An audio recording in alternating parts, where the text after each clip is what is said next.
Showing up.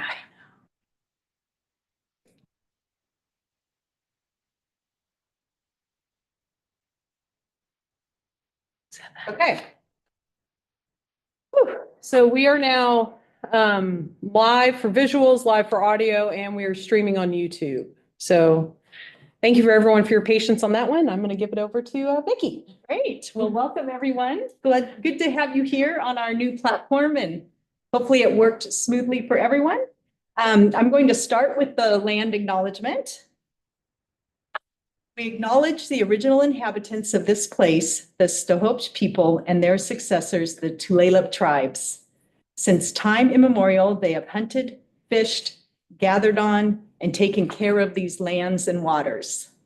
We respect their sovereignty, their right to self-determination, and honor their sacred spiritual connection with the land and water.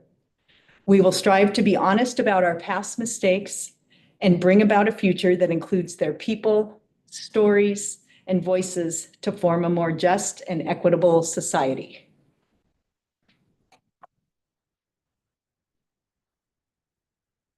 All right, so everyone has their microphones muted. It does not look like we have any guests as of yet.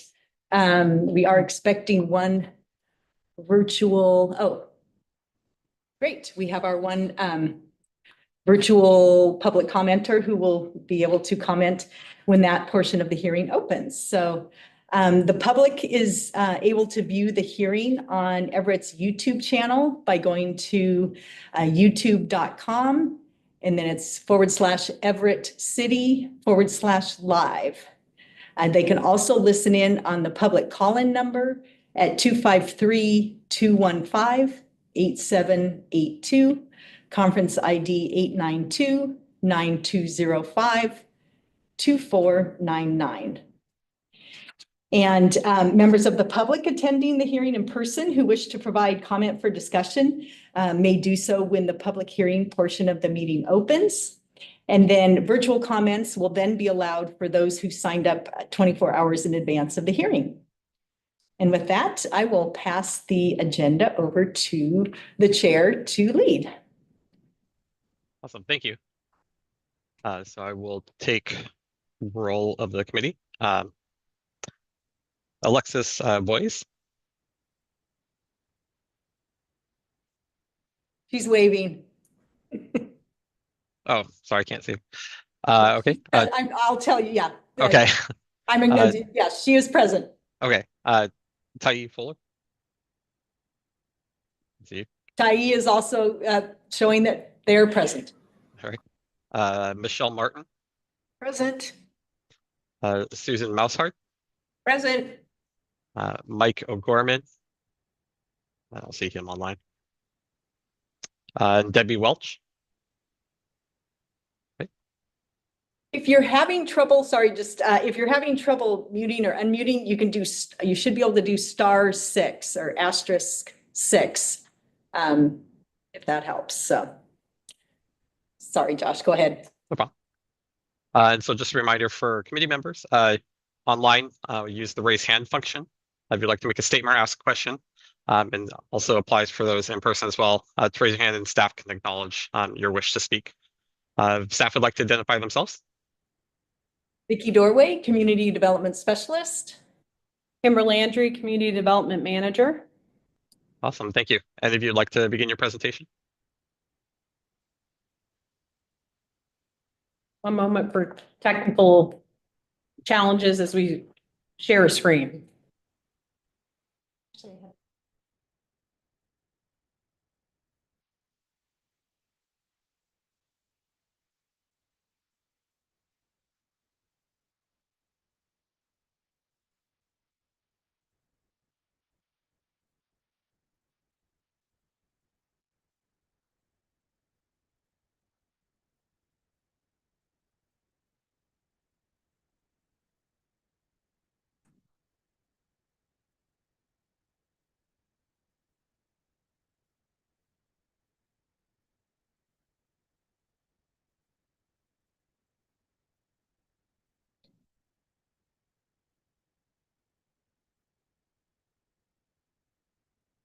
Ta-da.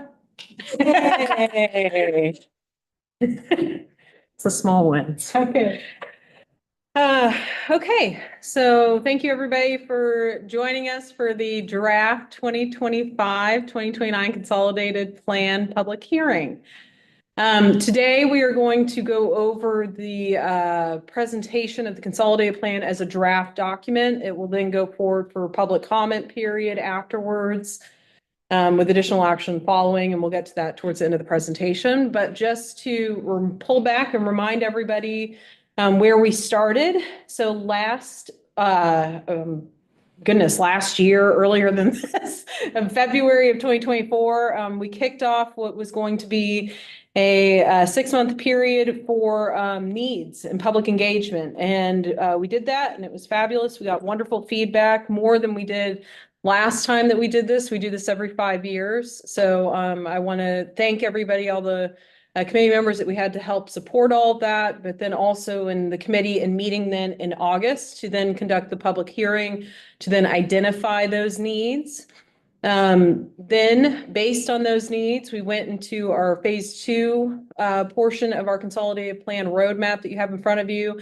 And that was the plan element of it. And that's when we started to put out what our notice of funding availability was against those needs, how much money we were going to have for the first year of the consolidated plan. And that's the 2025 program year.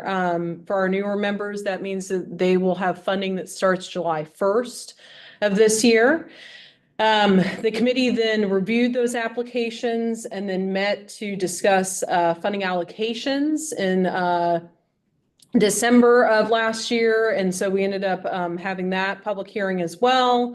And then we kind of, you guys got to kind of, pause on any action for a while, because then staff went through and we did finalization of the plan.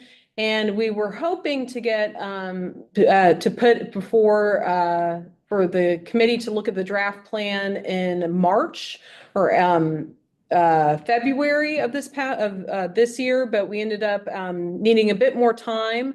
That is due to the fact that we coordinate with Snohomish County and the city of Marysville on our consolidated plan as well. And so we wanted to work in tandem with their schedule. So we ended up doing that, and that pushed us back about a month. And so now instead you're seeing that we are doing or about 2 months, I guess.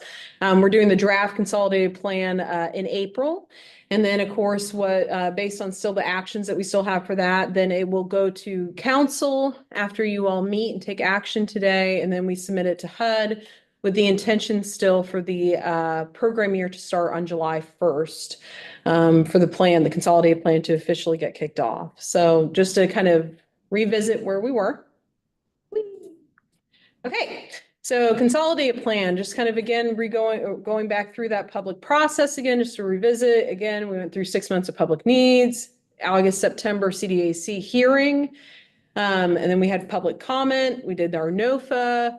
We opened it up for applications. And then again, December, the CDAC met again on public hearing for funding recommendations. Our update schedules in February. You guys met for just general updates on where we were with everything, as well as to welcome our new members.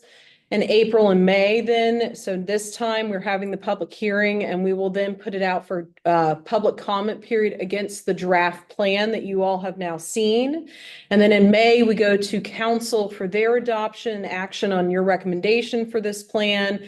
And then following the ability to do so, then we will then submit the consolidated plan as well as the annual action plan to HUD. So again, the consolidated plan, for those that were able to go through the 93 pages of very detailed information, that's fabulous. Thank you so much. But for those that may not have wanted a higher level view of the plan, we're going to go through and just briefly understand the components of it. So we have what's called the setup component, which is really just verifying our information. It has the AD kind of acronym with it. We also have our executive summary. It's basically a very kind of consolidated and summarized version of a 93-page document, in the sense of it touches on our public process, some of the needs that were identified. We have a public process. That public process does support the same procedure that we established through what's called our citizen participation plan, of which you guys also got to vote on last August. We have our needs assessment component. That's where we went through and identified not only the public engagement community needs, but we go through and we also recognize any other needs that have been identified by any other major entity in our area, and that can be pretty broad. HUD requires that we do extensive community engagement with a lot of private entities, a lot of public entities. And so what we do is we try and collect as much information because a lot of those separate entities also went through their own needs assessment in the last year or two. So we try and collect all that when trying to determine and look at what our needs are. So we have a holistic view. We have our market analysis, which are our market trends. So that talks a lot about what's called American Community Survey or census data.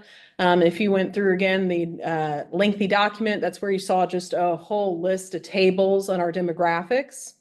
One quick note about both the needs assessment and the market analysis sections in the plan is that because we do share this with Snohomish County, we have certain selections of elements of those components. The county having the onerous for being what's called the lead participating jurisdiction, because we all are doing this together, has the requirement to fill out a few more components than we do.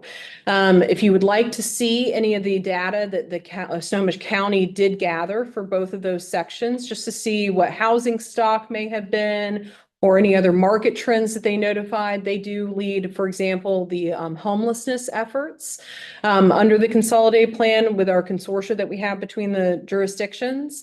Then you're able to do so. They've put their plan out for public comment and draft at this time, so that is available should you want to look at that. But we as the city do a lot to try and also stay mindful of everything that they've provided in that narrative, that documentation. We do get the ability to review it before we go through and finalize our plan. And so a lot of what we presented in the city's consolidated plan already takes into consideration anything that the county would have provided in the sections that they lead that we do not lead. So for the needs assessment and the market analysis, I wanted to mention that those are two sections that the county has additional information that they carry in their consolidated plan. We then have the strategic plan, which is where I hope that a lot of people were able to provide a lot of their review for this. The strategic plan is where we go through and we take all of these other components and we try and kind of condense it down to, okay, this is a lot of information. What are we going to do with it for funding allocations and priorities in the next 5 years? So that's the strategic plan. And then out of all of this comes our first year of the Consolidated Plan period, and that is our 2025 program year for this specific plan.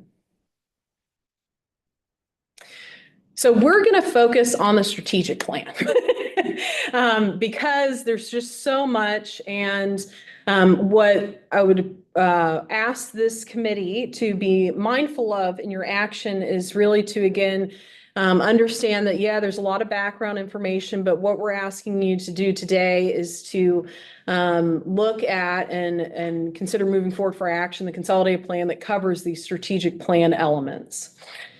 So we go through, and that's the section SP 48, if anybody wants to bring that up in the document. But we have goals that touch on public services. We have goals that touch on housing. Specifically, when we went out and did our needs, we identified that we need to focus housing on the preservation of existing units, housing stabilization services, and unsheltered persons and emergency shelter support. As I mentioned, yes, that the county does have their the lead participating jurisdiction onerous of getting the data and the needs assessment for homeless or unhoused persons. However, we can still elevate that, as we have done, as a priority that we would like to see funded through city-specific dollars. We also have behavioral health goals that were established, economic development support goals, community facilities. We have seen that as public facilities also in the past, and public infrastructure improvements. And we're going to get through what each of those goals means in the next few slides. So the first one being our public services. So what did we draft with all of this work, with all this information for public services for the next 5 years? So we wanted to fund activities that fund basic services for low or moderate income persons. And I do want to remind everybody that CDBG has to primarily serve low income persons or households. If anybody's interested in the geographic priority section of your strategic plan document for the consolidated plan, 56.3, some nominal percentage allocation of the city is identified as low income, which means that we can use funding throughout the entire city, and we don't have to restrict it to a certain census tract should we not choose to do so. So typically we have done citywide in the past. So activities that fund basic services could be food, childcare, services for youth, services for seniors, and any non-housing legal services. And that has to be specific because housing legal services falls under the housing priority instead. We estimate that with the money that we have, based on the allocation amounts that we give out, based on what we're going to see for accomplishments leading up in the next few, for the activities that we have coming up in the next few years, we're estimating about 150 people to be assisted with these activities. It's really kind of, this is a moving target in the sense that, we have only a few agencies that really fall under this general kind of public service for basic services that are non-housing, non-unhoused specific services. So it's a little bit of just kind of making sure that our organizations are set up to be successful in helping to meet these activities, understanding the landscape, the funding landscape that we're navigating right now.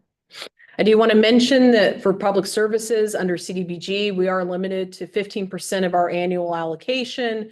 Can only go to public services. We cannot do more than 15% every year for what we are given. Next strategic plan goal is housing, but for this one, we're going to focus on the preservation of units. Again, anybody that went through any of the market or needs analysis material that was in the plan may be familiar with the fact that Everett is looking at a wave of housing needs in the next 20 years. That's mandated by our comprehensive plan, the Growth Management Act. And so we have due diligence to make sure that we preserve existing units, again, that are for low income persons. This is not market rate housing. This is only for low income housing. So it's 80% AMI or below. For the preservation of units, we're looking at activities that fund major or minor housing rehabilitation for lower moderate income homeowners and renters. That's really quite specific. There's not much variation that you can do with that. So that's going to include both single family and multiple family housing.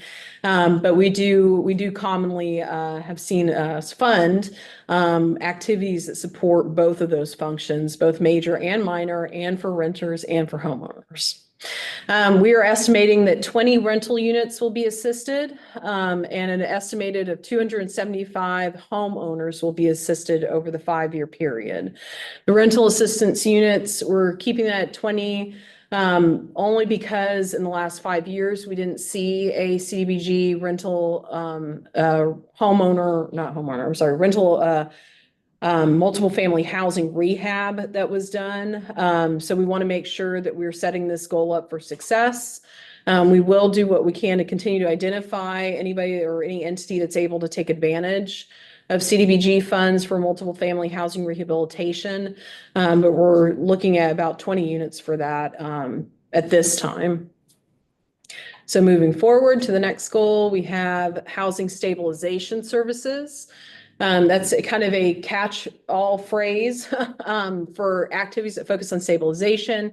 So that could include, this is where our housing legal services come in. That could be rental mediation. That could be something that's more case management based. We have rental assistance. So that's an actual allocation of funds directly to help cover individuals' rent. So we have had organizations that have taken advantage of that in the last few years.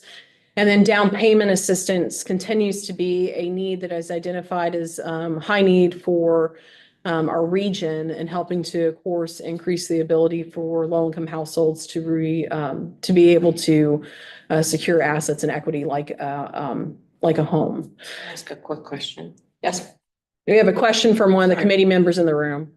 How does somebody go about getting down payment assistance? I don't ever remember in all my years doing this Yeah. that there's an entity that actually will give you down payment assistance. So, good question. How do we actually get people to access down payment assistance? So in the past, this is an interesting priority that's been established in the past. We've had this for the 2020 Consolidated Plan, and our committee member Mosshart has been around since we did the prior one. But of course, nobody forecasted COVID happening or anything else that's really happened, or the housing market going that it has on stuff. So we really didn't see a lot of any entity really take advantage of down payment assistance. There's a few reasons for that. Homesite Bank and Parkview Services have historically been two entities that we have actually given federal funding to that do down payment assistance in our area. It's to my best knowledge, however, Parkview Services no longer does activity over in Snohomish County area. I believe that they moved towards the east side of the state. But Homesite Bank is still an entity that still does a lot of efforts to help with down payment assistance in our area. Snohomish County, they haven't been, they just started picking up activity again in Snohomish County post-COVID. We get into this, dichotomy of the fact that you have high market costs for a home, and what is an equitable amount for down payment on a home for a low-income homeowner. To also, in case again anybody went into a lot of the detail of the Consolidated Plan, one of the things we talk about is cost burden. So making sure that we're not putting undue burden onto somebody, that we're going to put them in a home, but then if the property taxes increase, or if insurance or something else hits them, that we're not causing them to then become displaced down the road because of the loss of the housing, because they can't keep it up. So down payment assistance now in a post-COVID kind of world with the high market rates that we have actually requires that Homesite and a lot of other entities get really creative, and also layering a lot of different funding pools for down payment assistance. So all that to say that it's not an easy effort. We definitely have one entity that's really leading it right now for our area. But it can be done, and we do also still want to make it available. There are also organizations like the Community Land Trust in Snohomish County that can also help. Habitat for Humanity is still around. And so, opportunities for us to still partner with other agencies. Habitat's had their own transition in the last few years. CLT is doing great work under Kim Toski. So there's still opportunities for us to work with other community partners and bring them under this priority need.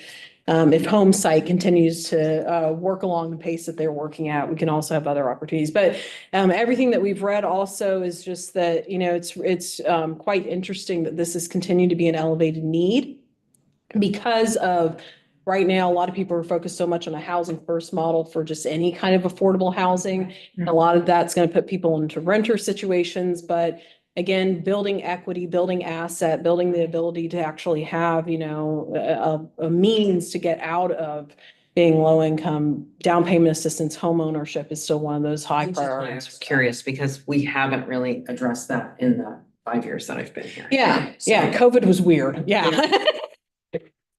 Weird time. Levels. Go back one quick one. That's why because if we can move in that direction, I was wondering what the process for that was. Yeah. Because people are sometimes in my life come across would like to know things like that. Great, yeah, home sites is absolutely a good one I would use. So with that, we're hoping that with all of those activities that we can support 325 people with those funds.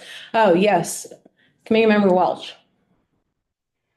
There's a lot of programs. One of them that has quite a few different programs is the Washington State Housing Finance Commission. With what I do, I have access to a lot of these different programs.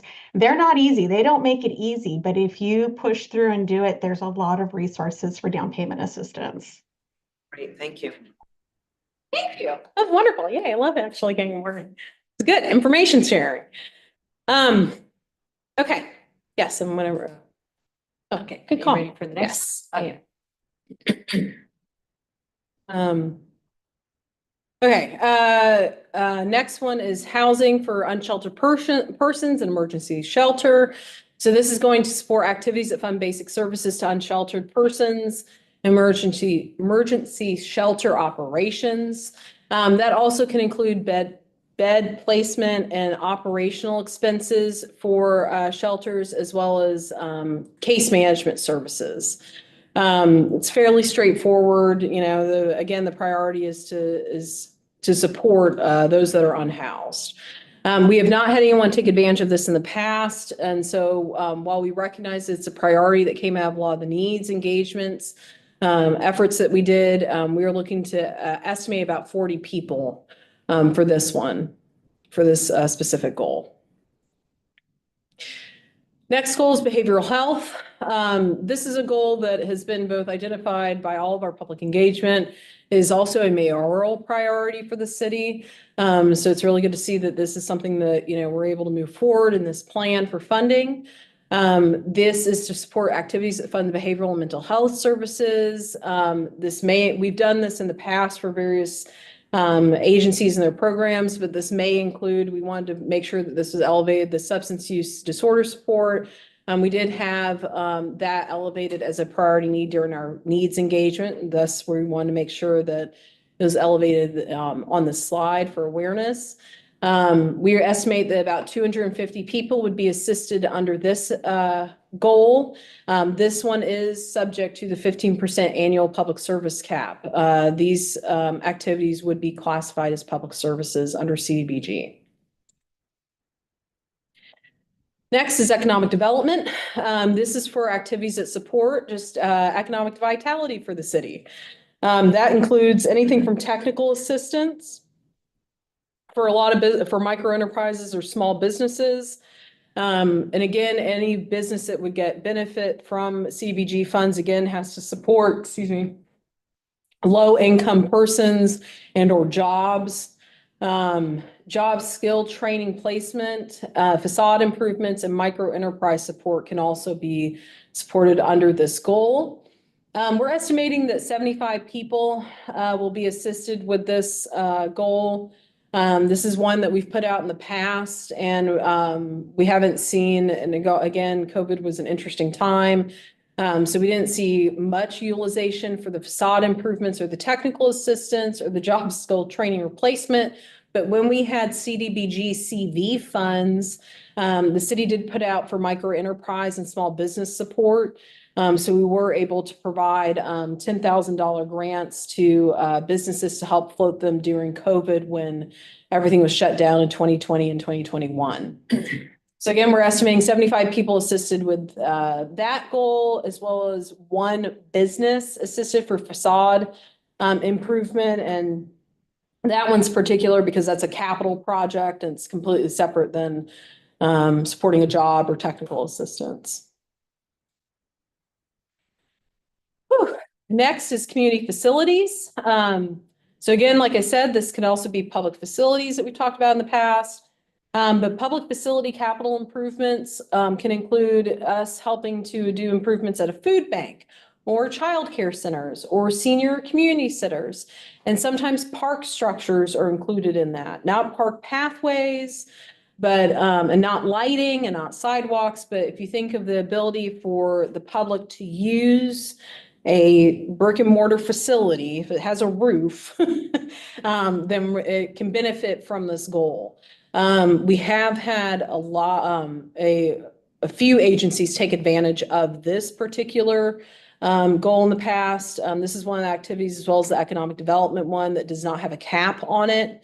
So we do end up seeing a high award under a community facility allocation.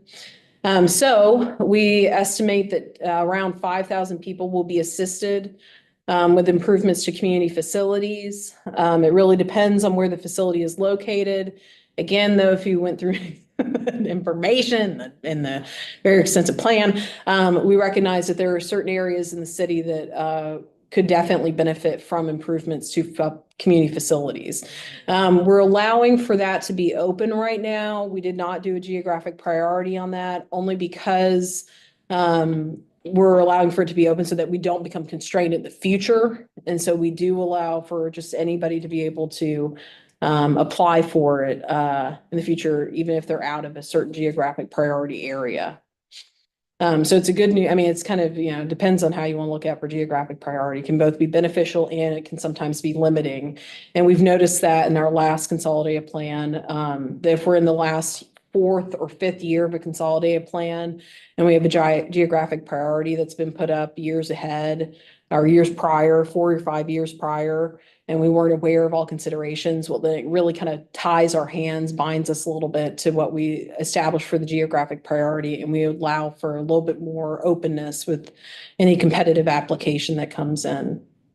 Again, the public facility has to be for the public benefit or serve primarily low-income persons. As I mentioned prior, the majority of the city is identified as low income. And so therefore, any public facility in the city could apply for this and be able to take advantage of CDBG funding. I believe this is the last one, public infrastructure.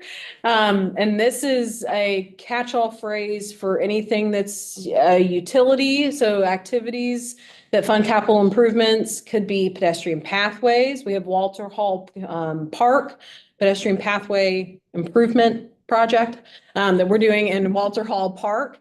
That was funded by CDBG funds. That's a beautiful example of that. Could also be if there were lighting or utilities. Broadband connections is a high priority for CDBG funds to help close the technology gap for low-income households. And then any ADA compliance upgrades. We want to make sure that we're allowing for access to disabled persons with any public improvement that we're doing. So we estimate that about 3,900 people will be assisted with this goal. Again, this is just like public facilities. It has to be available for public benefit.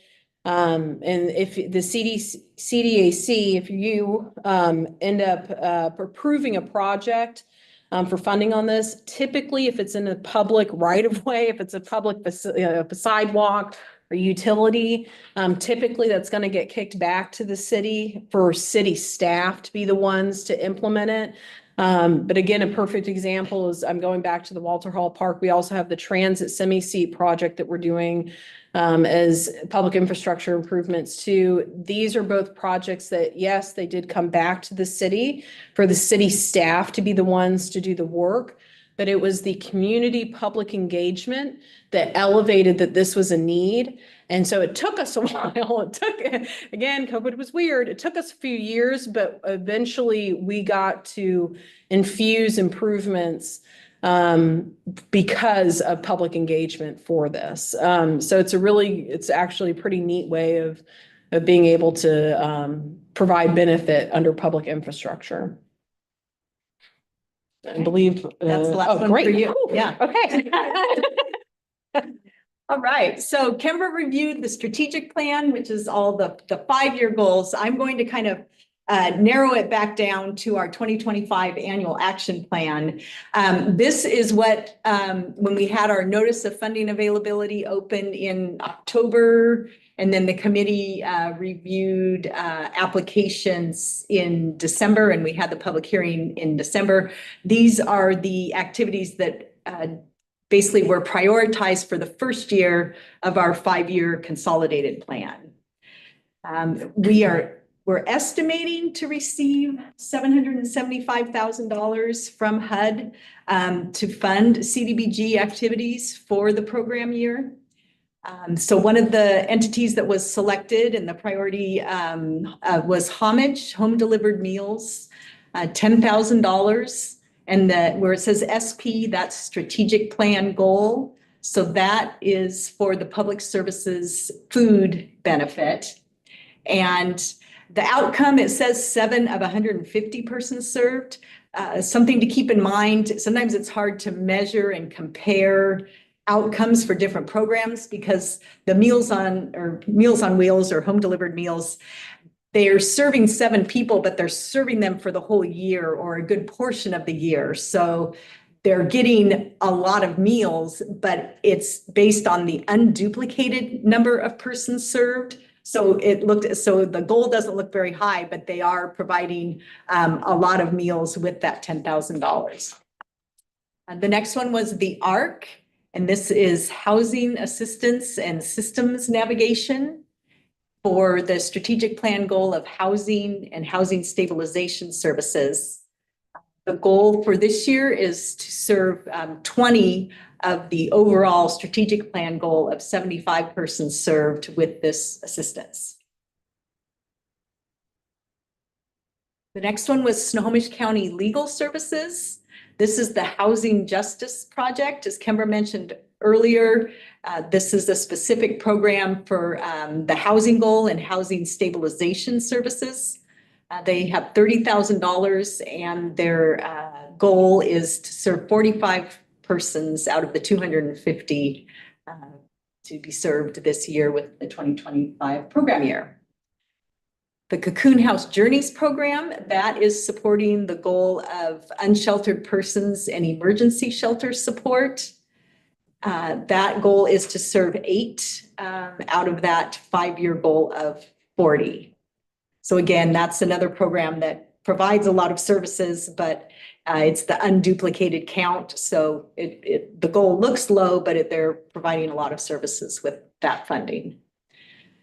The next one is the YWCA, the Homeward House Collaborative, and that is supporting the strategic plan goal of behavioral health. And this particular one is substance use disorder support.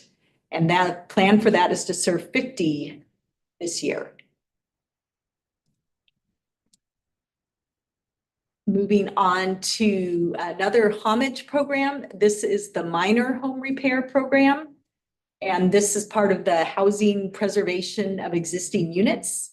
And they are going to serve or predicted to serve 66 this year.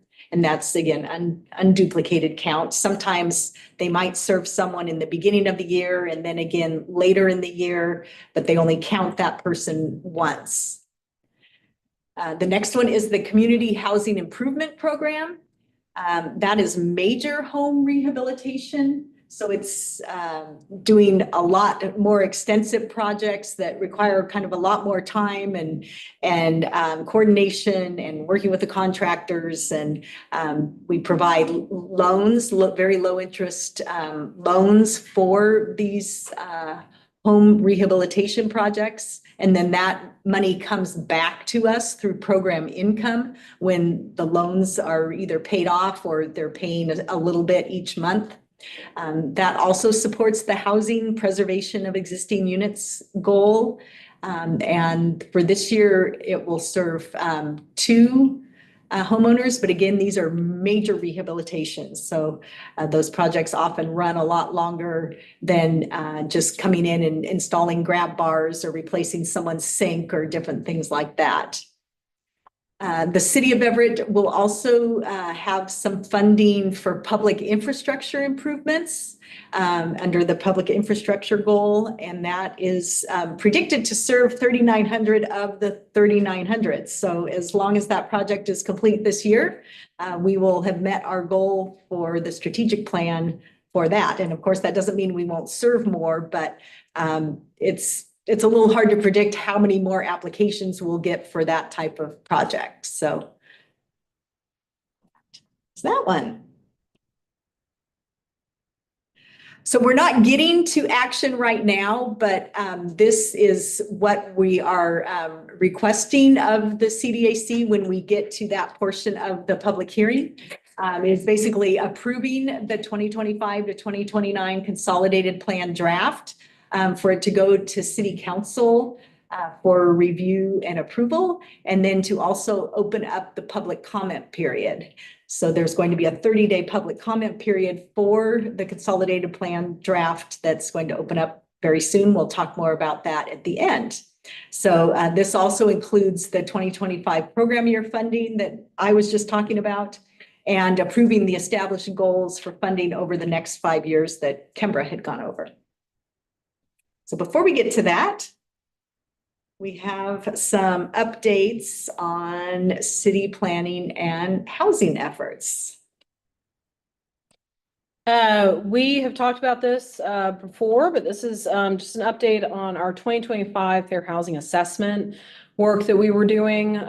This was previously contracted with the Northwest Fair Housing Alliance and other supporting contractors last fall. So we have continued to move that forward.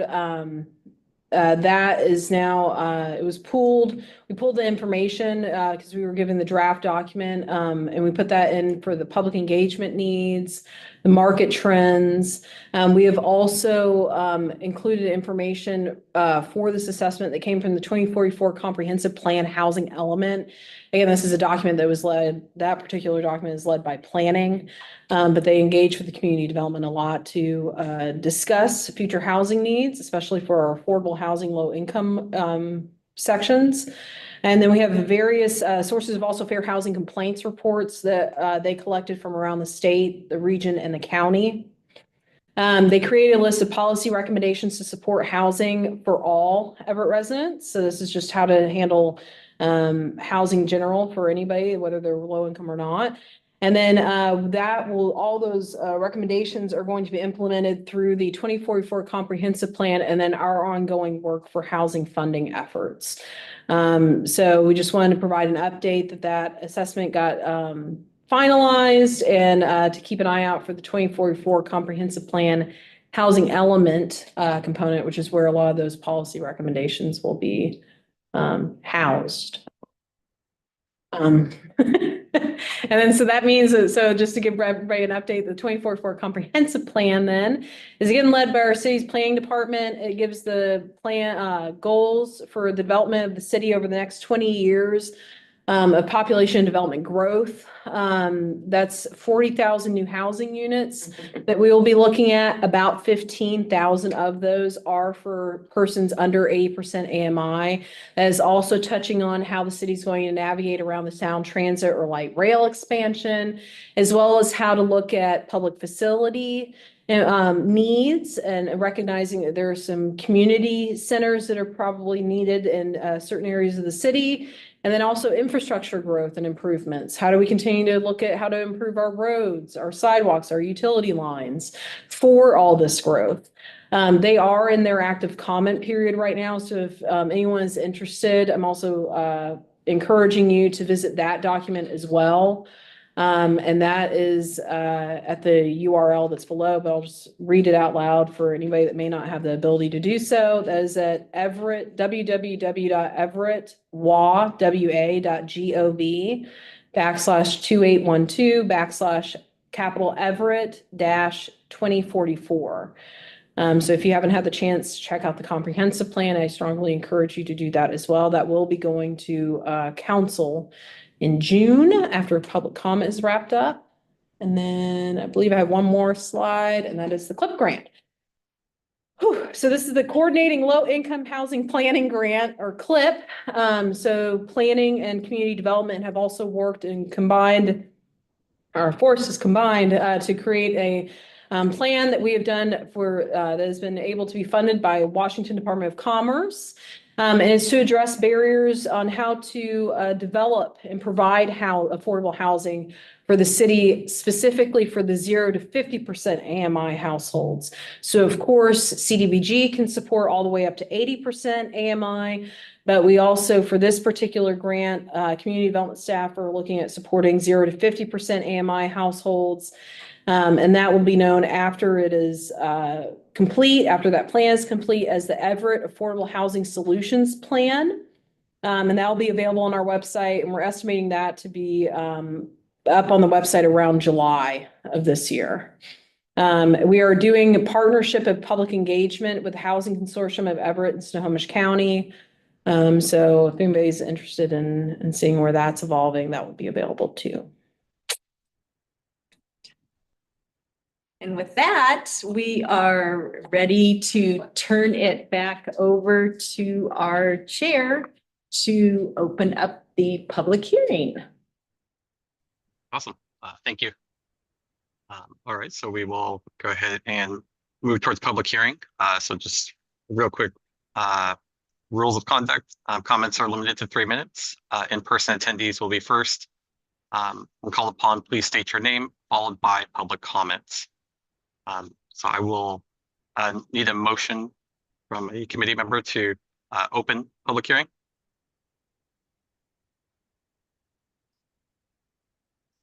I move that we open up the public hearing portion. I second that.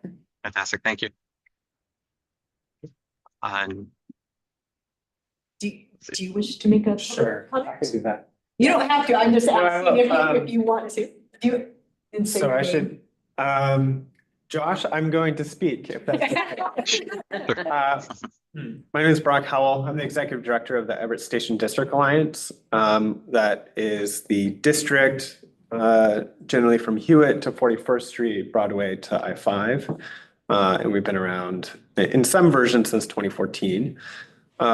We are evolving our work from just being a visionary organization about what our neighborhood could be. We've been doing service delivery for our businesses around safety and cleanliness issues over the last few years to doing more community development work. And so we have a project in the pipeline, we hope, but have within our neighborhood, and we hope to help facilitate more projects in the neighborhood.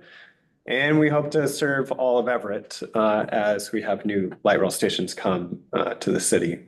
And so we're in the process of doing all that. With that in mind, I think it's important to note that this consolidated plan lives in an ecosystem of other plans, and this is a small bucket amongst other buckets. And so we're applying for state funding right now, and it requires consistency with this plan. And with that in mind, I do appreciate that the draft includes language around transport redevelopment, specifically calls out the Everett Station District. Love that. And I think the prioritization, given the level of resources, also makes sense just to make sure that we're doing as much good as we can, given the dollars.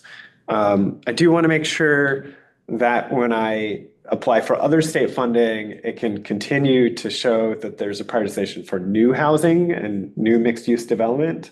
And I will need to think about that very carefully as I go reread the document to make sure that I could pull out that language and put it into an application for other funding to show that consistency.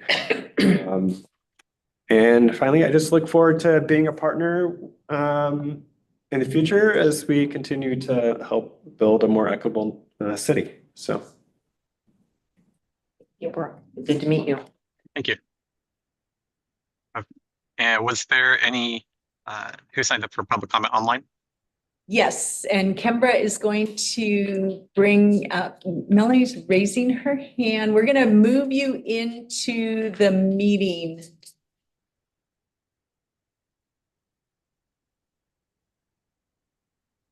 Wonderful. Sorry. I wouldn't give me too much credit yet. Hi, I was like, I think I joined as panelist. Thank you so much. My name is Melanie Four. I'm the Community Impact Manager at Upwards. It's nice to see many of you again. I just wanted to join today, really, to encourage and commend the city for prioritizing both childcare and economic development in the new consolidated plan and touch on how these issues are deeply connected, as I'm sure many of you are well aware. And just for some context, in relation to the presentations. Our Upwards Boost program's not in the 2025 annual action plan, but again, I just wanted to provide comment on the 5-year plan, which does highlight, prioritize economic development. And I wanted to highlight specifically how by prioritizing economic development, we can also help support public service needs, which, as Kembra mentioned, have very limited funds and there's a cap. So really probably hear more as a working mom with 2 kids under 4 than even as a representative of Upwards. And sorry if you hear them in the background, but really it's, I wanted to quickly recap the childcare needs in Everett, where there's, a notable capacity gap, over 3,700 children under the age of 6 who don't have access to licensed care.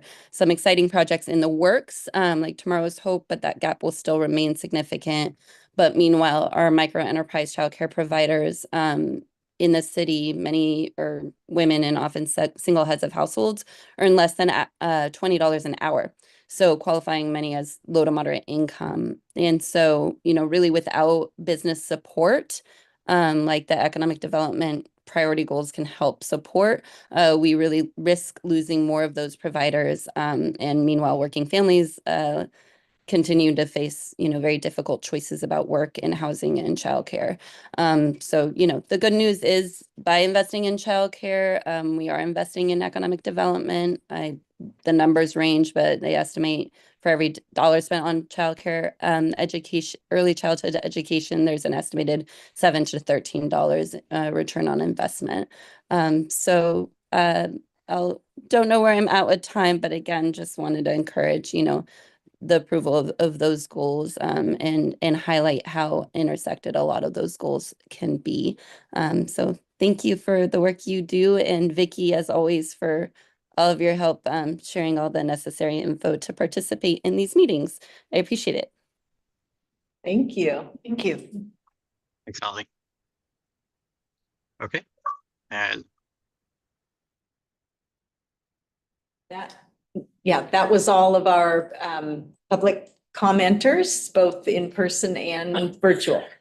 Oh, hold on, technical difficulties. I accidentally put our chair in the wrong. So I'm so sorry. Josh, come back. Josh, I am so sorry. if you want to get rid of me, just let me know. Okay, hold on 1 second. Molly, I'm so sorry. It has to be you. I have to put you back over as an attendee, but if, I figured I didn't know if I should leave, but I didn't want to leave the meeting. Nope. yeah, no, you're good. You're good. Yeah. I just need everyone's name to stop moving, and then I think I can figure this out. Oh, great. Okay. Woo! Good. You still have Josh? All right, so I thought I heard that there was no more public speakers. Correct. Okay. All right, so then I will entertain a motion to close public comment. I move that we close our public comment portion. I second that motion. Great, thank you. Okay. So let's see, at this time, I will call on individual committee members if there's any questions or comments that they would like to provide. Chair, just real quick, point of order. We're going to bring up the slide for everybody to be reminded of what they're voting on. Sure. For the discussion. Can't see my hand. I don't think so. I have a general question about, it's a general question about all of it. So I know that as we've gone through and there's lots of applications and there's all the nonprofits out there, but it feels like this is a lot bigger and that our outreach, I mean, how do we reach? Do you reach out? Do you find the nonprofits? Do we, I mean, Yes, Thank yes you. to all, but yes. Okay. I think that last time we did this, we did not have any of the technology advanced systems that we already have in place now. Okay. Right, because it was pre-COVID and everyone was just, it was different. We do have a listserv that we constantly put NOFAs out on. I feel like there's like over 100 people or something like, maybe Oh. 200. Yeah. Yeah, definitely. so, Yeah. so it's grown, since we started doing this. But I think that where we get into where it's an interesting kind of, system with it is that, yes, there are a lot of goals in the consolidated plan, a ton of them. And what we also want to be mindful of is dispersing the funding out in a way that allows us to really kind of do good outreach with it too. And having all goals met. And that's going to require that we have a lot of variety of people that we work with, right? So with some of the outreach that we did in that 6-month public engagements, from February until August of last year, some of that mandated that we reach out to different groups, like broadband companies was one of them, and workforce groups and the childcare and everything else that we have available, right? So some of them were notified that we were doing this. Sometimes you don't always get feedback, so we do try and do our best to continue to try and have engagement. But my other part of my yes is that no, committee members should always see themselves as champions to help and sending people over that might be interested or getting the word out or doing anything else to really connect. Because it's also we're a little bit confined in the fact that we do other things in our roles here than just the CDBG pool of money, as you guys have seen with human needs and HDF and home. So while we attempt to do the best that we can, it's a small team. So And I think and I was reading the consolidated plan this morning. Oh, great. With coffee. Just to be clear. But I think it was interesting because I kept seeing, reading the needs, right? The needs of childcare in more marginalized communities. Well, okay, and so my fix it mentality shifted and it's like, well, how do we get that? How do we create that or whatever? And then I've been an advocate for, we need an actual community-based mental health clinic here in the city of Everett. How do we get that, right? So how do we create these things to support our community? yeah. And that's part of what I would like to do more of. But Yeah. I don't know how to do it. So Yeah, so the first thing I'm going to do is exactly what we're about to do, which is that, first of all, public comment really should be a main driver for a lot of stuff. okay. So I'm going to continue to drive home. Any ability to give public comment, always a good idea. The stuff that kind of goes on in the background with staff, I will pull back the curtain a little bit and show that it's like, so CDBG, as we recognize, is a fairly limited pool of money every year, and 750,000 or whatever our allocation ends up being every year really doesn't go as far as any of us would want. I would love to see that, and that's stayed constant for the last 30 years about. I mean, in the 90s, there was a big allocation for CDBG funding. So we actually got more in like 94, 95, 96 than we do now, even though our population has grown since then, even though inflation, of course, has, skyrocketed. So when we look at this kind of stuff, some of the stuff that staff does is that we hear public comment come in from, various different points, whether it's this effort or the consolidated plan or comprehensive plan or city council or any other group that meets or whatever. We absorb all that. And then we actually do Snohomish County funding, discussions, or we do the housing consortium, which also has representation with state and with, the Housing Finance Committee and with other groups and stuff like that. And then we help to elevate these things we've consistently heard that this is a need that needs to be elevated.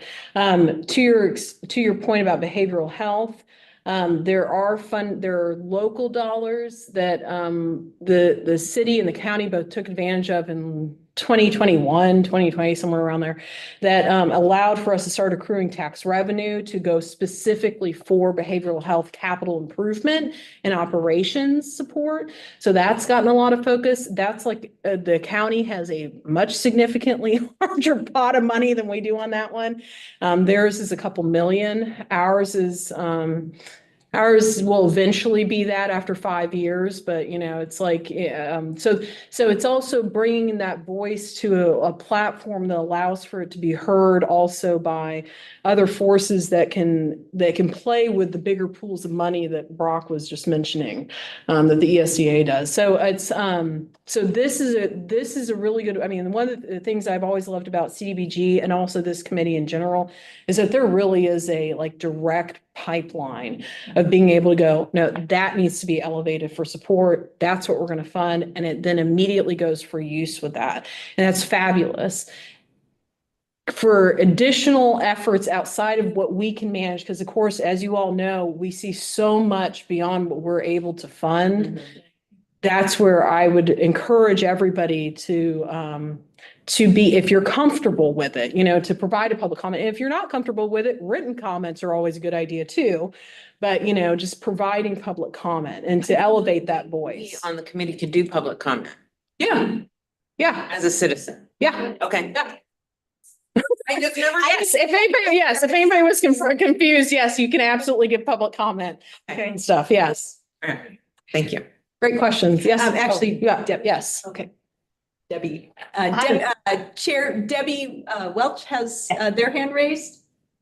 I kind of wanted to piggyback off, excuse the light, I've got sun coming through the window. I wanted to piggyback off of that question and excuse my new person questions, just in case. When I was looking through the plan, I noticed that there was areas that were far exceeded in goals, which was amazing. But then there were the shortfalls. So is that because there's a lack of nonprofit applicants for those shortfall areas? Is that what that is? Can you give me a specific example? 'Cause that may help. Kind of what I'm looking at my quick notes, like rental housing rehab, home buyer, new shelter beds. It looked like there were more shortfalls, but then the exceeded areas were like homelessness prevention, public services, rent help. Does that make sense?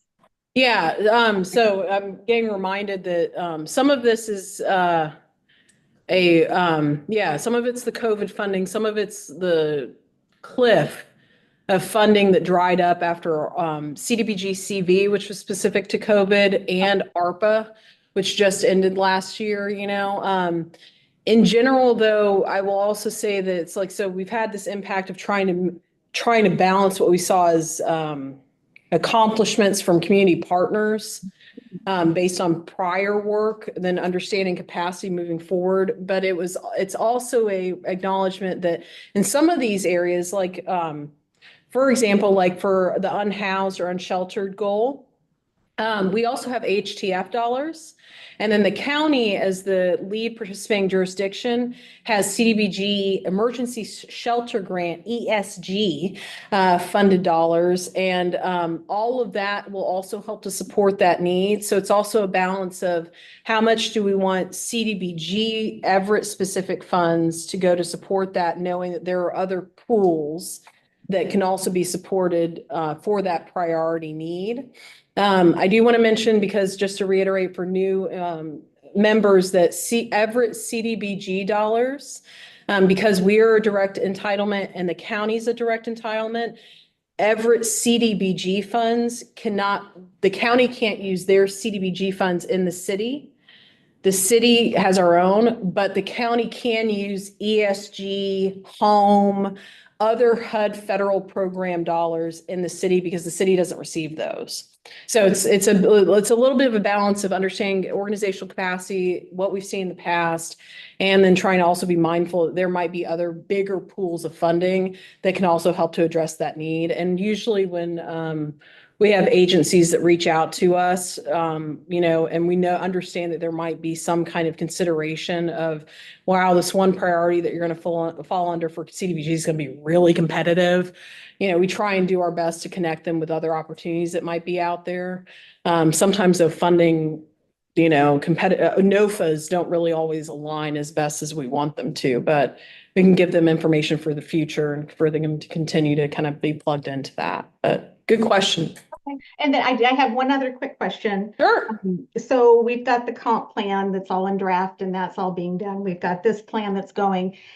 In areas of interjection where they kind of meet housing and things like that. Is there a process to make sure that what is in one plan aligns with the other plan? For example, the middle housing bills, Yeah. there's two, and when they interject, sometimes they say totally different information, which then causes issues and confusion. So when there are areas that intersect between the plans, is there a process to make sure that everything is concise and matches? It's a fabulous question. Besides so I'll start with, besides the fact that both plans are under independent department oversight, right? You have the consolidated plans for the community development division, and then you have the planning comprehensive plan. It's with the planning department. We go back to, okay, well, who's kind of the onerous to kind of oversee that? As far as aligning, one of the things that the city does, and we try and consistently, and we have a great government affairs director that kind of helps us, is that leadership is all tied into legislative updates and also kind of cohesiveness with leadership meetings to talk about how to align all of our efforts appropriately, especially with, any kind of state policy changes that occur or any kind of interdepartmental or mayoral or administrative city directed changes that may occur. But we also, outside of our actual larger leadership meetings, we also do try and have consistent, not try to, we do have consistent check-in with both planning, economic development, and community development on supporting these plans themselves. So outside of that, I mean, it's like then you get into specifics about what the, would maybe to even navigate the middle housing or what community development's role would be with some of that and how we want to kind of support that. But I mean, it's consistency, and it's just informal, kind of coordination. Then at that point, anything for the comprehensive plan that would have to go out for changes would have to be done. They do that once a year, usually in the summer. So if anything was caught to be needing to be updated, that would not happen until next summer for the comprehensive plan to get changed again to reflect any change that we notice once it's adopted. But that's why also, if you get the chance to look at it before the public comment period is over, it's a good time to do it. It is much lengthier than the consolidated plan though. So have coffee pots ready. Okay. Thank you. Yeah, all fabulous questions, Debbie. I appreciate it. Thank you. Oh, yes. Is HUD communicating with you guys, the federal? Oh, I knew I knew a question on HUD was coming. Yes, we have heard from our HUD representative. So there's been a lot of, so if you are not aware, there's been a lot of discussion that's happened in the last few months for the HUD Region 10 office. Region 10 is Washington, Idaho, and Oregon, and Alaska. There are a lot of news articles that went out in the last few months. A lot of stuff is changing consistently. I think the best thing that all of us recognize is that everything is fluid until all of a sudden it's not. And so to that extent, I have certain things I know. So the first thing I know is that we will know what our funding allocation is. So we estimated that we would get 775. Thank you. So, woo, 775 for this next year. We will not know what our actual allocation is until after May 15th. Okay. So after May 15th, we may end up finding out that we only get 600,000, or we may find out, because I'm going to try and will it into existence, that we get 1 million. So it's, I know, woo, wouldn't that be great? So that's one thing that we know after May 15th. Next thing that we know is that there are HUD representatives out of the Region 10 office that are, the Region 10 labor force is being reduced. So our HUD representative, who we have, the city of Everett shares a HUD representative with a few other jurisdictions, but our HUD representative has already notified us that their last day will be at the end of this month. And so we are aware of that. we are aware that there are resources that are evolving on all the federal websites. But the HUD staff that are available to us have been great in communicating for updates, whether it be for a NEPA, National Environmental Protection Act compliance that we have to do, or something else. Outside of those, I would need probably a specific question if I have a specific item, element I can pull out, but every jurisdiction, I'm happy to be a part of a group that is or multiple jurisdictions from the Region 10 area. Every jurisdiction is just moving forward right now as appropriate. A lot of other jurisdictions are doing the same thing with submitting consolidated plans and annual action plans right now. So the best we have is forward. Okay. It just, it's a Good, it's a, yeah, giant concern yes. because we get headlines, we don't get specifics. Yeah. And so I'm kind of wondering how we track what's going on with HUD and, overall, I have a question, it's probably for myself to research is what governs the HUD and like the CDBG funds, what legislation or what laws govern that hopefully have to be changed by Congress versus executive order. So, I mean, that's exactly, And it doesn't matter. yeah. There's, I'll have to there's a lot. So, to the extent that I'll say that there are a lot, I mean, CDBG funds have to comply, as we saw with the assessment, the Fair Housing Act, Right. American Disabilities, A lot of legislation that's governing. Correct. Right. What really we're talking about is the appropriation of funds for the Yeah. program, right? And that is something that there are, oh gosh, I wish I was this good, but I don't remember their names. There are two representatives, I thought they were House representatives, that the city, that they reached out to multiple jurisdictions to inquire about any feedback for CDBG programs. And we gave them a lot of feedback on things that were great with CDBG, wonderful ability to use it for all the wonderful things that we've talked about. We talked about a lot of the challenges with CDBG. These funds are great, but sometimes it is a burden of compliance, as it's been acknowledged, because it's hard to access sometimes. So we want to be mindful about the burden that we put on community partners. Also, it'd be great to not have to be limited to 15% for public services. Because of the need and because 15% of $775,000 is smaller than what we would hope to be able to put out. That's why we have human needs. That's why we've done other funds like that. So it's, we gave feedback on all that, and then we said, it's like either way, please, yes, CDBG funds are fabulous either way at the end of the day.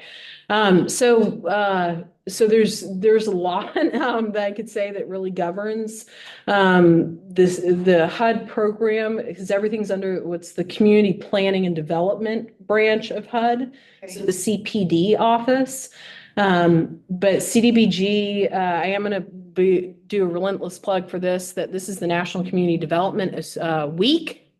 And so CDBG this is a great time to be elevating how wonderful CDBG is, because it's April 21st until the 25th. And so just noting that it's always a good time to recognize that CDBG has done fabulous things for the city, like helping to improve our pedestrian paths, like providing much needed facility upgrades for a leaking community center that serves youth in South Everett. Much needed, public service support, rental housing, all of it. So, I wish I could give you clean answers on a lot of stuff, but, That helps. I appreciate that. It just feels like it wouldn't hurt for me to get more educated on how that all works to kind of Yeah. understand it. So. yeah. And I get, the only other thing I guess I'll mention is that, there is a lot of movement right now. But I think that what has been consistent across the board has been that the jurisdictions that use CDBG funds will probably be some of the first to know and to navigate some of any changes that come up. And we've been intently plugged in with our federal system as well as much as we can with our federal representative. And I'm happy to discuss what I can with our committee. So, Thank you. yes. Fantastic. Any other questions or comments from committee members?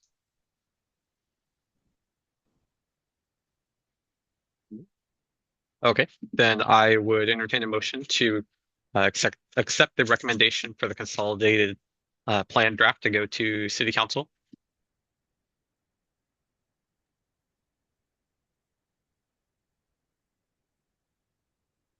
Make a motion for us to approve this to go forward to the city council. And I will second it. Thank you. Okay, do you want us to do a yes, no vote, or just nobody? Nobody's opposed? Yeah, Chair, if you would like to ask for any abstentions, you could. Sure. Are there any abstentions or opposed? I'm assuming there's none in person. No. There are none in the Okay. chambers, correct? Great. Okay. Seeing none, then we have approved the recommendation. I want a gavel. To have a gavel. Yeah. All right. Then I will go ahead and turn it back over to you guys. So I'll start. So great. Thank you, committee, for all your wonderful questions, for your interest and your reading the plan, or at least reading parts of the plan. We appreciate you and all that you do. So the next step, now that you have recommended for it to move forward to City Council, the public comment period that I mentioned earlier is going to start on Friday and run until, so basically it will run Friday, April 25th through Wednesday, May 28th. During that time, it will be going to City Council for review on May 14th, and then potentially action by City Council on May 28th. Those dates are subject to change depending on the council agenda, but that's what it's looking like right now. So once we get it through council and we take into consideration public comments, then we will work with Snohomish County to submit the final consolidated plan. Hopefully at the end of May, granted that we have to have our final numbers from HUD before we can turn in our plan. So as long as we get the notification close to May 15th, then we can put actual numbers in our 2025 program year action plan and update the numbers for the overall strategic plan as that needs to happen before we can turn it in. But hopefully everything is going to align, and we typically the program year begins July 1st, but because we're getting the allocation amount, it was delayed. That could delay the start of the program year. At this time, we do not know for certain, but we're moving forward as we can move forward. I think Kimbra had a couple of Oh, updates. sure, yeah. So actually, I'm going to add a new one, and that was to Brock's point earlier for the ESDA. I want to just mention that, reiterate for those that might be new to the committee, the CDBG funds do not actually address new housing. The home program under HUD was created specifically for new housing development and creation. The city recognizes that we need new housing. In fact, that 15,000 housing unit number is the one that would best be served by our focus because it's 80% AMI or below. But for home program funds, that is something that the county will lead. So again, another good reason to look at their consolidated plan, wink, wink. And then the only other thing that I think I'll mention is that in addition to our consolidated plan, which we have drafted, one of the things that we will be revisiting is our citizen participation plan. It guides our public process. We are only updating it to be compliant with current federal regulation, but we're not changing any of the notice structure, 15-day comment period, 30-day comment period, or any of the metrics for how we go about doing our public process with plan amendments. So none of that's changing. What I do want to mention here is that we did just vote on, or you all just voted on a plan for 5 years. But if you've done this before, then you've run into the fact that it's entirely possible that in 3 years, you're still sitting on the committee and all of a sudden we've recognized that we have not gotten all the projects that we want to see to meet certain goals. Or man, we really blew this one goal out of the water and we need to reallocate or reprioritize. All of that is still possible. Amendments to this plan can happen when we meet, when we go through our annual allocation process. We can do that as we see that there have been applications that have come in that may or may not support certain goals, that may or may not, need to be elevated. We can make changes to this plan to accommodate future needs. So while this is very formalized, and I very much appreciate that everyone is here and that we're supporting this wonderful document, we do have the ability to amend this document. It is a lengthy process. We will go through a lot of public hearings. You guys get to meet each other so much more, but we do have the ability to change it in the future. So I just want to make sure that everyone's aware of that. That, you got through, especially for our newer committee members, you got through your first year. Next year, you'll be a little bit more savvy maybe with some of the process for it. And then all of a sudden you can go, oh, I actually have a thought. So, all good things to just keep in mind is that, this is all, we can do this all through public process. But the nice thing is that you guys just kicked off a great year for us to be able to start with. So thank you so much for that. So. I just have a few quick city updates to share, and then we are almost done. So I'm not sure if anyone went to the State of City or listened to the State of the City, but that is available on the city's YouTube page if you're interested in watching it. 2 just quick highlights that I wrote down from the State of the City is that the city issued permits for 600 new housing units in 2024. So that's issued permits for. That doesn't mean they were completed. But that's a 340% increase over 2023. That's fantastic. That's great. The other is that the city issued 1,500 business licenses in 2024, and that's triple what was issued in 2018. So those are good things. I did want to touch briefly upon mayoral directive that is kind of a renewed commitment to youth safety. So it's kind of building upon past efforts, but also adding some new strategies to prevent violence and support at-risk youth. I cannot talk. Support at-risk youth and foster strong community partnerships. So a few highlights of the youth initiative or re-initiative is convening a youth safety roundtable. And then another, as far as just general safety, they're doing the flock safety cameras, the license plate readers that can alert police if a plate of interest has been detected in the city. They definitely have guidelines around the use of that and privacy and information, but those are happening. And then fixed point pan tilt zoom camera for areas with heightened community safety concerns. So safety is definitely still a priority for the mayor. So those were just a quick few brief ones.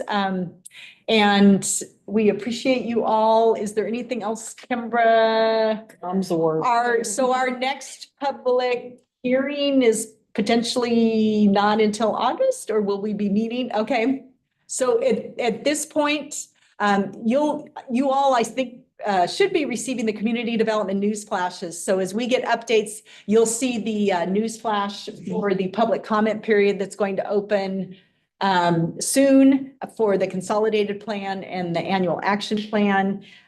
If we get updates from HUD that we are wanting pertaining to our funding that we are going to want to share, those will go out through our news flash. You're of course always welcome to reach out to us with any questions or anything that you wish to discuss.